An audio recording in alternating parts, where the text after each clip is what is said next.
Hello students, তোমরা যারা গৌরবঙ্গ ইউনিভার্সিটির আন্ডারে সেকেন্ড সেমিস্টারে ছাত্রছাত্রী আছো এবং তোমাদের বাংলা এমডিসি কোর সাবজেক্টটা আছে, আজকের ক্লাসটা তোমাদের জন্য খুবই গুরুত্বপূর্ণ। আজকের ক্লাসে আলোচনা করব তোমাদের বাংলা এমডিসি কোরের সেমিস্টার 2, যেটা তোমাদের সেকেন্ড সেমিস্টারে যে তোমাদের পরীক্ষা হবে, অর্থাৎ যেখানে তোমাদের ফার্স্ট সেমিস্টারে বলা ছিল 40 মার্কের কথা, এখানেও কিন্তু তোমাদের 40 মার্কেরই কিন্তু পরীক্ষা হবে। সেখানে তোমাদের 10 মার্কের থাকবে এবং 5 মার্কের প্রশ্ন থাকবে। তো আমি তোমাদের যেটা সাজেস্ট করব, তোমরা দেখবে আমি এই যে তোমাদের সাজেশনটা দেখাচ্ছি, এই প্রশ্নগুলো তোমরা 10 মার্কের জন্য করলে সেটা তোমরা 5 মার্কের তো করতে পারবে, আবার 5 মার্কের জন্য সেটা তোমরা একটু বড় করে লিখলে 10 মার্কের জন্য হয়ে যাবে। অর্থাৎ 5 মার্ক আসলেও তোমরা পারবে এবং 10 নাম্বার জন্য আসলেও পারবে। এবার যাব মূল আলোচনায়, সেটা হচ্ছে গিয়ে তোমাদের সিলেবাস অনুযায়ী যে প্রশ্নটা তোমাদের পড়তে হবে মডিউল 1 থেকে, সাহিত্য ও চলচ্চিত্রের আন্তঃসম্পর্ক বিশ্লেষণ করো। মোস্ট ইম্পর্ট্যান্ট প্রশ্ন। এখানে অ্যান্সারটা দেখো কি বলা হচ্ছে, সাহিত্য এবং চলচ্চিত্র দুইটি ভিন্ন শিল্পরূপ হলেও তাদের মধ্যে নিবিড় ও জটিল সম্পর্ক রয়েছে। উভয়ই মানব জীবনের অনুভূতি, চিন্তা, সংস্কৃতি ও সমাজের বিবর্তনকে প্রকাশ করে। বিবর্তন মানে হচ্ছে কি, বিভিন্ন এই যে সংস্কৃতি আছে, এই যে জীবনের মানব জীবনের অনুভূতি, অর্থাৎ মানব জীবনের অনুভূতি করাকেই কিন্তু এখানে বলা হচ্ছে সংস্কৃতি। নিচে সাহিত্য ও চলচ্চিত্রের আন্তঃসম্পর্ক বিশ্লেষণ করা হলো। সাহিত্যের ভরসা এবং চলচ্চিত্রের প্রেরণা। চলচ্চিত্র প্রাথমিকভাবে সাহিত্যের কাহিনী, চরিত্র, থিম ও ভাবনাকে আধার করে গড়ে ওঠে।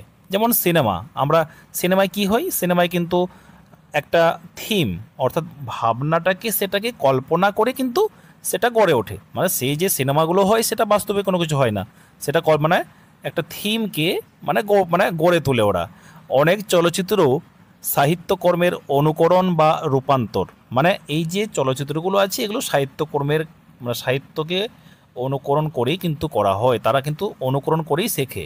সাহিত্য থেকে চলচ্চিত্রকে প্রেরণা মিলে যা চলচ্চিত্রকে বর্ণনামূলক গভীরতা দেয়। তারপরে এখানে কি আছে পয়েন্টটা দেখো, ভাষার ভিন্নতা কিন্তু ভাবের সাদৃশ্য। সাহিত্যের ভাষা লিখিত শৈল্পিক হলেও চলচ্চিত্রের ভাষা ভিজুয়াল মানে শ্রুতিমধুর। তবে উভয়ের লক্ষ্য একই, গল্প বলার মাধ্যমে দর্শক বা পাঠককে আবেগ ও বোধগম্যতা দেওয়া। রূপান্তর ও অভিযোজনের প্রক্রিয়া। রূপান্তরটা কি এখানে, মানে ধরো কোনো শিল্প ভাষা যদি এই যে চিত্রনাট্য আছে কোনো ভাবনা আকার করে তোলা হয়, সেটা হচ্ছে এখানে মূল ভাষা। সাহিত্যকে চলচ্চিত্রে রূপান্তরিত করা মানে এক শিল্প ভাষা থেকে অন্য শিল্প ভাষায় অভিযোজন। এখানে চিত্রনাট্যের মাধ্যমে লেখকের ভাব ও ভাবনাকে ভিজুয়াল আকারে তুলে ধরা হয়। রূপান্তরের সময় কিছু ভাষাগত গঠনগত পরিবর্তন ঘটে। আরেকটা বিষয় তোমাদের সঙ্গে শেয়ার করা আছে, সেটা হলো তোমরা যারা এমডিসি বাংলা সাবজেক্টের স্টাডি মেটেরিয়াল পারচেস করতে চাইছো, তাহলে এই নম্বরটিতে যোগাযোগ করে তোমরা সংগ্রহ করতে পারো। তোমাদের জন্য স্টাডি মেটেরিয়াল তৈরি করা হয়েছে। সৃজনশীল স্বাধীনতা। যদিও চলচ্চিত্র সাহিত্যের উপর নির্ভরশীল, এটি একটি স্বাধীন শিল্প। অনেক চলচ্চিত্র নতুন কাহিনী তৈরি করে সাহিত্যের বাইরেও নিজস্ব ধারণা ভাব প্রকাশ করে। তাই চলচ্চিত্র এবং সাহিত্য পরস্পরের পরিপূরক হলেও স্বতন্ত্র, মানে আলাদা। সাংস্কৃতিক ও সমাজ পরিবর্তনের ভূমিকা। এখানে কি বলা হচ্ছে, এখানে বলছে সাহিত্য ও চলচ্চিত্র উভয়ই সমাজ সংস্কৃতির প্রতিফলন। তারা সামাজিক মান, মূল্যবোধ ও ইতিহাসকে তুলে ধরে। চলচ্চিত্র সমাজে সাহিত্য থেকে প্রাপ্ত ভাবনাগুলোকে দ্রুত এবং ব্যাপকভাবে ছড়িয়ে দিতে সাহায্য করে। দর্শক ও পাঠকের বিভিন্ন অভিজ্ঞতা, মানে এখানে বলছে সাহিত্যের পাঠক কল্পনা শক্তি ব্যবহার করে গল্পের আকার ধারণ করে, কিন্তু চলচ্চিত্র দর্শককে সরাসরি দৃশ্য ও শব্দের মাধ্যমে অভিজ্ঞতা দেয়, যে সাউন্ডটা আমরা শুনতে পাই।